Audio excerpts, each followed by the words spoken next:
Minggu pagi, udara Palembang masih diselimuti asap akibat kebakaran lahan gambut dalam di Kabupaten Ogan Komering Ilir, Sumatera Selatan.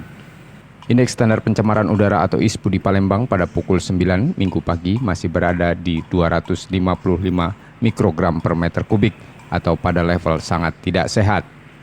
Kondisi udara Palembang yang berada pada level berbahaya dan sangat tidak sehat tersebut sudah berlangsung sepekan terakhir yang membuat Pemkot Palembang memberlakukan sekolah daring untuk siswa SD hingga SMP dan memundurkan jam masuk sekolah untuk tingkat SMA.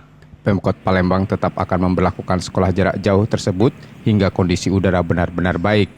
Langkah antisipasi dilakukan pemerintah kota dengan menganggarkan dana untuk penanggulangan dampak gangguan kesehatan akibat asap sebesar 6 miliar rupiah.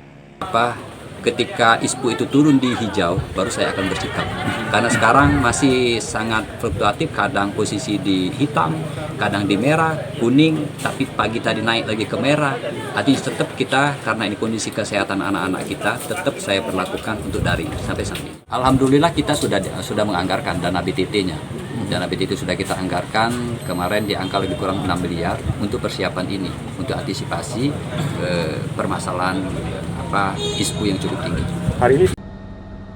Sementara untuk penanganan kebakaran lahan gambut dalam di Kabupaten Ogan Komering Ilir yang sudah lebih dari 1 bulan terakhir, Satgas Karhutla ditambah personil dan peralatannya, termasuk memperpanjang teknologi modifikasi cuaca hujan buatan hingga 12 Oktober mendatang. Tim Liputan Kompas TV Palembang, Sumatera Selatan.